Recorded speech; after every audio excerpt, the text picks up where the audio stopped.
ವೀಕ್ಷಕರೇ ನಮಸ್ಕಾರ. ಭಾರತ ಹಾಗೂ ಇಂಗ್ಲೆಂಡ್ ನಡುವಿನ ಎರಡನೇ ಏಕದಿನ ಪಂದ್ಯದಲ್ಲಿ ಭಾರತ ತಂಡವು ಭರ್ಜರಿಯಾಗಿ 4 ವಿಕೆಟ್ಗಳ ಗೆಲುವು ದಾಖಲಿಸಿ ಈ ಒಂದು ಸರಣಿಯನ್ನು ಸಂಪೂರ್ಣವಾಗಿ ಕೈವಶಪಡಿಸಿಕೊಂಡಿತು.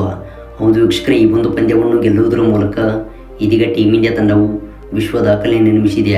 ಇನ್ನು ವೀಕ್ಷಕರೇ, ಈ ಒಂದು ರೋಚಕ ಪಂದ್ಯದಲ್ಲಿ ಎರಡು ತಂಡಗಳು ಭಾರೀ ಪೈಪೋಟಿ ನೀಡಿದವು. ಇನ್ನು ವೀಕ್ಷಕರೇ, ಉಳಿದಿರುವಂತಹ ಒಂದು ಪಂದ್ಯವನ್ನು ಕೂಡ ಟೀಮ್ ಇಂಡಿಯಾ ತಂಡವು ಗೆಲ್ಲುವ ಹಂತದಲ್ಲಿದೆ. ವೀಕ್ಷಕರೇ, ಈ ಎರಡನೇ ODI ಪಂದ್ಯದ ಸಂಪೂರ್ಣ ಹೈಲೈಟ್ಸ್ ಬಗ್ಗೆ ತಿಳಿಯೋದಕ್ಕಿಂತ ಮುಂಚಿತವಾಗಿ ಟೀಮ್ ಇಂಡಿಯಾ ತಂಡವು ಈ ಒಂದು ಸರಣಿಯಲ್ಲಿ ಕೊಟ್ಟಂಥ ಪ್ರದರ್ಶನಕ್ಕೆ ದಯವಿಟ್ಟು ಈಗಲೇ ಒಳಗೊಂದು ಲೈಕ್ನ ವ್ಯಕ್ತಪಡಿಸಿ. ಹಾಗೆ ವೀಕ್ಷಕರೇ, ಈ ಎರಡನೇ ODI ಪಂದ್ಯದಲ್ಲಿ ಟೀಮ್ ಇಂಡಿಯಾ ತಂಡದ ಗೆಲುವಿಗೆ ಕಾರಣ ಯಾರು ಎಂಬುದನ್ನು ಕಾಮೆಂಟ್ ಬಾಕ್ಸಲ್ಲಿ ತಿಳಿಸಿ. ಮತ್ತು ಇದೇ ರೀತಿ ಸ್ಪೋರ್ಟ್ಸ್ ಮಾಹಿತಿಗಾಗಿ ದಯವಿಟ್ಟು ನಮ್ಮ ಚಾನಲ್ನ ಈಗಲೇ ಸಬ್ಸ್ಕ್ರೈಬ್ ಮಾಡಿಕೊಳ್ಳಿ. ಹೌದು ವೀಕ್ಷಕರೇ, ಇಂದು ಭಾರತ ಹಾಗೂ ಇಂಗ್ಲೆಂಡ್ ತಂಡವು ಎರಡನೇ ODI ಪಂದ್ಯದಲ್ಲಿ ಮುಖಾಮುಖಿಯಾಗಿದ್ದವು. ಹೌದು, ಕಟಕ್ನ ಬಾರಾವತಿ ಅಂತಾರಾಷ್ಟ್ರೀಯ ಮೈದಾನದಲ್ಲಿ ಟಾಸ್ ಗೆದ್ದಂಥ ಜೋಶ್ ಬಟ್ಲರ್ ಅವರು ಮೊದಲು ಬ್ಯಾಟಿಂಗ್ ಆಯ್ದುಕೊಂಡರು.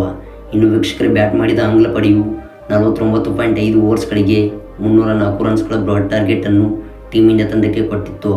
ಇನ್ನು ವೀಕ್ಷಕರೇ, ಈ ಒಂದು ಗುರಿಯನ್ನು ಬೆನ್ನಟ್ಟಿದ್ದ ಭಾರತ ತಂಡವು 44.3 ಓವರ್ಸ್ಗಳಿಗೆ 308 ರನ್ಸ್ ಕಲೆ ಹಾಕುವ ಮೂಲಕ 6 ವಿಕೆಟ್ ಕಳೆದುಕೊಂಡು 4 ವಿಕೆಟ್ಗಳ ಭರ್ಜರಿ ಗೆಲುವು ದಾಖಲಿಸಿದೆ.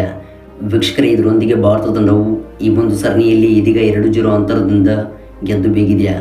ಹೌದು ವೀಕ್ಷಕರೇ, ಈ ಒಂದು ಪಂದ್ಯದಲ್ಲಿ ಟೀಮ್ ಇಂಡಿಯಾ ತಂಡದ ಪರವಾಗಿ ಸ್ಫೋಟಕ ಬ್ಯಾಟಿಂಗ್ ಮಾಡಿದ ರೋಹಿತ್ ಶರ್ಮಾ ಅವರು ಎದುರಿಸಿದಂಥ 90 ಎಸೆತಗಳಲ್ಲಿ 119 ರನ್ ಬಾರಿಸಿ ಮಿಂಚಿದರೆ ಶುಭ್ಮನ್ ಗಿಲ್ ಅವರು 60 ರನ್ ಬಾರಿಸಿದರು. ಇನ್ನು ವೀಕ್ಷಕರೇ, ಶ್ರೇಯಸ್ ಅಯ್ಯರ್ ಅವರು 44 ರನ್ ಬಾರಿಸಿದರೆ ಅಕ್ಷರ್ ಪಟೇಲ್ ಅವರು ಆಡಿದಂಥ 43 ಎಸೆತಗಳಲ್ಲಿ 41 ರನ್ ಬಾರಿಸಿದರು.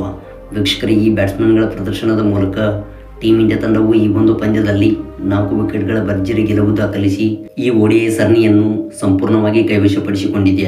ಇನ್ನು ವೀಕ್ಷಕರೇ, ಉಳಿದಿರುವಂತಹ ಒಂದು ಪಂದ್ಯವನ್ನು ಕೂಡ ಭಾರತ ತಂಡವು ಗೆಲ್ಲುವ ಹಂತದಲ್ಲಿದೆ.